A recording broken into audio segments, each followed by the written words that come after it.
अस्सलाम वालेकुम, क्या हाल है आप सबकी। उम्मीद करती हूँ आप लोग सब खैरियत से होंगे। अल्लाह आपको हमेशा अच्छा रखे। So welcome to new vlog and another video. तो मैं भी अचार गोश्त की तैयारी कर रही थी अफ्तारी के लिए, और साथ रही कि सहरी में भी इस्तेमाल हो जाती है। तो मैंने अभी जो है वो इस पर मसाला वगैरह लगा दिया, दही, अदरक, लहसुन का पेस्ट और अचार मसाले का जो पैकेट होता है। और मैं नेशनल का इस्तेमाल किया, आप चाहें तो किसी भी कंपनी या किसी भी ब्रांड का आप इस्तेमाल कर सकते हैं। तो अभी मैं ये करूँगी कि इसमें मसाला लगा के इसको रख दूँगी। दोपहर का टाइम है तो अभी काफ़ी खासा टाइम पड़ा होता है इफ्तारी के लिए। तो और उसके बाद अभी हमने कुछ फ्राइंग वाली चीज़ें भी बनानी होती हैं, तो उसकी टाइम को शॉर्ट करने के लिए मैं इसमें मसाला लगा के इसको थोड़ी देर के लिए रख लूँगी। और बाकी मसाला मैंने उठा के रख लिया था कि मैंने मिर्चों के अंदर भी भरना था नींबू का रस डाल के।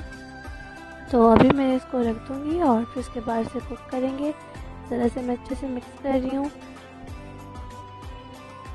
आपने जो इसको आधे घंटे के लिए रखने के बाद मैंने थोड़ा सा ऑयल लिया है, उसके अंदर सारा जितना भी मैरिनेशन वाला मसाला है चिकन का और चिकन मैंने इसमें डाल दी है। और अब मैं इसको थोड़ी देर हल्की आंच पे रख के थोड़ा सा कुक करूँगी। तो जब तक हमारी चिकन कुक हो रही है मैं यहाँ पर जो है मिर्चों के अंदर मसाला भर लूँगी। मैंने इसके अंदर नींबू का रस ऐड कर लिया था और साइड पे मैंने टमाटर भी कट करके रख लिए हैं जो अभी हमने डालने हैं अचार गोश्त के अंदर। तो मैंने इसमें नींबू का रस डाल के इस तरह से जो है वो गाढ़ा सा पेस्ट बना लिया ताकि मिर्चों में से हमारी निकले ना। तो अभी मैंने सिर्फ एक ही यूज़ किया था, बाकी जो है वो मैंने रख लिया था नींबू। तो अभी आप देख सकते हैं चिकन का अच्छा खासा पानी निकला है और दही ने भी अपना पानी छोड़ा है। तो ये इसी के अंदर मज़ीद अच्छे से कुक होगी। पानी को अभी मैं अच्छी तरह से ड्राई करूँगी, उसके बाद इसकी बुनाई शुरू करूँगी। हरी मिर्चों को मैंने भर लिया है और अब मैं जो है वो धनिया कट करूँगी एंड में डालने के लिए। तो चीज़ों की तैयारी पहले से करके रख लें तो काफ़ी आसानी हो जाती है। बाकी सब चीज़ें जो आती हैं मैं इस तरह से बास्केट में रख लेती हूँ और फ्रिज के अंदर रख लेती हूँ।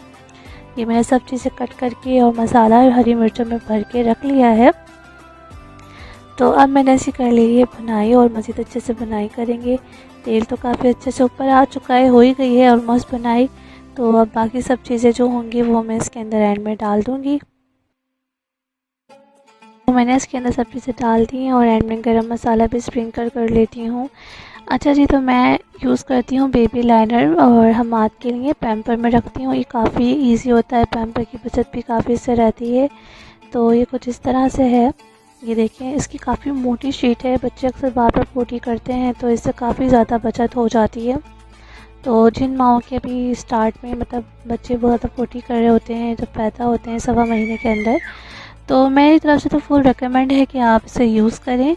पीछे साइड डिटेल भी लिखी हुई है वाइप्स की कि इसे किस तरह से इस्तेमाल करना है, क्या है क्या नहीं। बस आपने इसको इस्तेमाल किया, बाद में आपने इसे डस्टबिन में डाल देना है।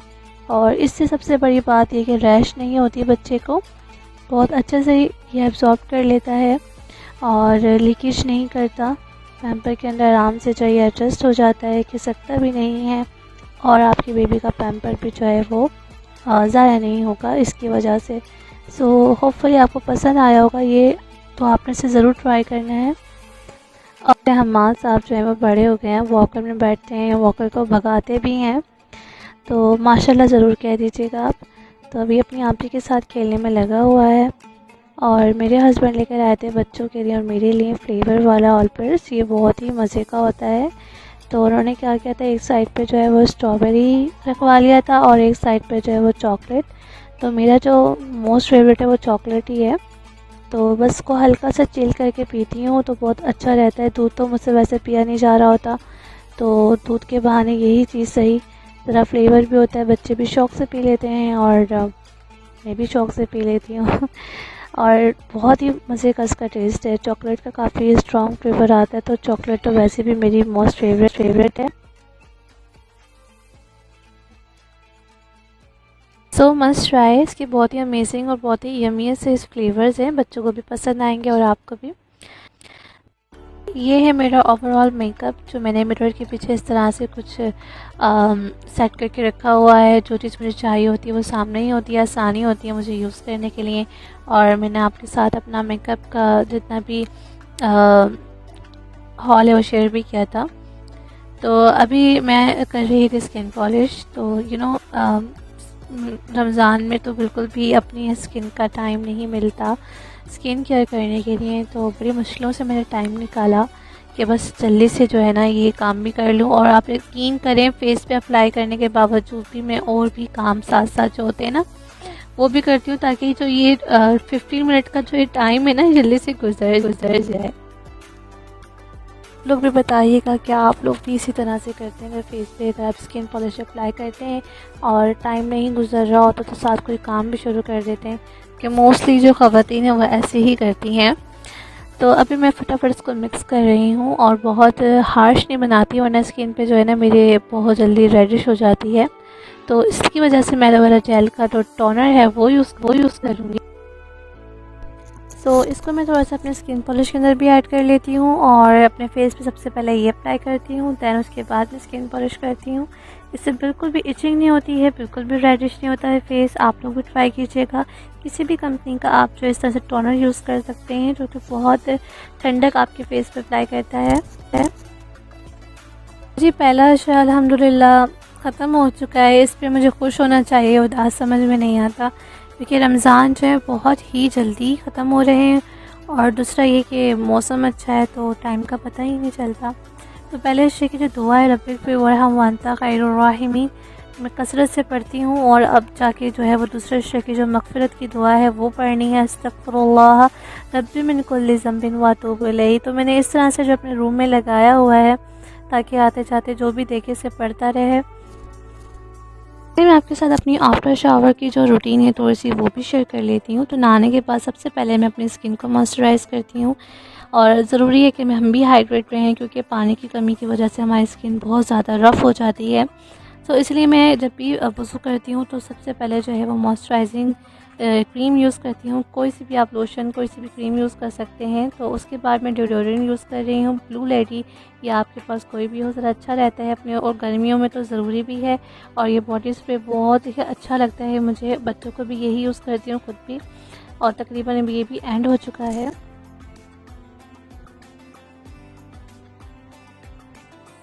आ रही है अब फेस की, तो फेस पे मैं लगाती हूँ aloe vera gel as a moisturiser. ये बहुत ही ज़बरदस्त रहती है, स्किन पे पिंपल्स वगैरह हो तो उसे फ़ौरी ख़त्म करती है, क्योंकि रफ़ स्किन पे बहुत जल्दी जो है वो दाने निकलना शुरू हो जाते हैं, और मेरे साथ यही प्रॉब्लम आजकल चल रही है। तो इस सूरत हाल में मैं यही यूज़ करती हूँ। उसके बहुत सारे बेनिफिट हैं, बहुत ही इसके फ़ायदे हैं, और बताऊँगी तो बहुत ज़्यादा लंबी वीडियो हो जाएगी। तो जी अभी फ़िलहाल शॉर्ट ये बता देती हूँ कि दानों के लिए भी अच्छी है, स्किन को हाइड्रेट रखती है। और मैं इसको फेस पे जो है बिल्कुल जेंटली लगा लूँगी, बहुत ज़्यादा रफ नहीं करना है इसको। लिप्स के लिए ये वाली लिपस्टिक है, बहुत अच्छी रहती है और ऑरेंज फ्लेवर में, लेकिन ज़्यादातर जो है वो हम लोग वेज़लिन ही यूज़ करते हैं लिप्स के ऊपर भी। ये काफ़ी देर तक जो है वो आपके लिप्स को हाइड्रेट रखते हैं। और सेकंड ये कि वेज़लिन के एलोवेरा ही मेरे पास लिप बाम है, ये भी बहुत ही ज़बरदस्त है। तो कोशिश कीजिए अपने होंठों को भी आप हाइड्रेट रखें। और सबसे अच्छा ये है कि अपने बच्चों के भी और अपने पेट में भी आप जो है ना धुनी के ऊपर आप ऑयल डाला करें। सो उससे ये होता है कि आपके होंठ जो है वो खुश्क नहीं होते, और इसके बहुत भी ज़्यादा फ़ायदे हैं। ये अब मैं नमाज़ के लिए खड़ी हो चुकी हूँ, नमाज़ पढ़ने के लिए। और ये मैं अपना एहराम ही बांधा हुआ है, जो मैंने उम्रे के टाइम पे इस्तेमाल किया था, और ये मेरे अब्बू की तरफ से ही था। तो जितनी दफ़ा मैं इसे पहन के नमाज़ पढ़ूँगी, अल्लाह पाक इसका सारा सवाब जो है मेरे अब्बू जान को पहुँचाए, आमीन या रब्बुल आलमीन। तो सूरह कहफ पढ़ ली है। सूरह कहफ जो है मोस्ट इम्पॉर्टेंट है, जुम्मे के फ़ज़ाइल में से एक है। और अब मैं जो है वो दुरूद पाक पढ़ूँगी 100 दफ़ा, क्योंकि जुम्मे में हमें टाइम निकालना पड़ता है इस तरह का। और साथ में सेकंड अशरे की जो दुआ है हमारी, अस्तग़फिरुल्लाह रब्बी मिन कुल्लि ज़ंबिन व अतूबु इलैहि। तो बस अब इन चीज़ों को पढ़ना है और अपने रूटीन में इसको लाना है। सेकंड दुआ को अक्सर मेरे मुंह से जो है फर्स्ट अशरे की दुआ निकलना शुरू हो जाती है। खैर ये भी आदत बन जाए तो अच्छी ही बात है।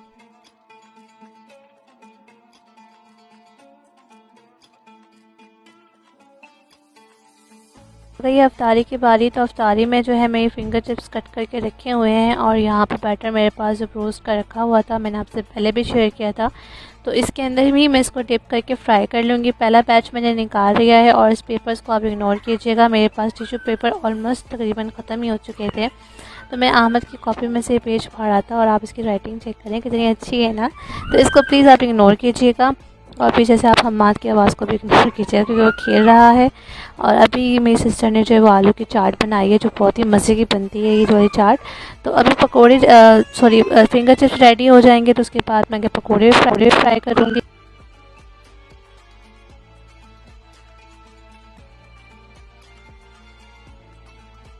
इफ्तारी में मैं बना रही हूँ बैंगन के पकौड़े और साथ पालक के पकौड़े। और ये तो मुझे बहुत ही ज़्यादा पसंद है और मेरी सास को भी बहुत अच्छे लगते हैं, तो ये मस्त होते हैं बनाना। और उसके बाद मैं रोल फ्राई करूँगी।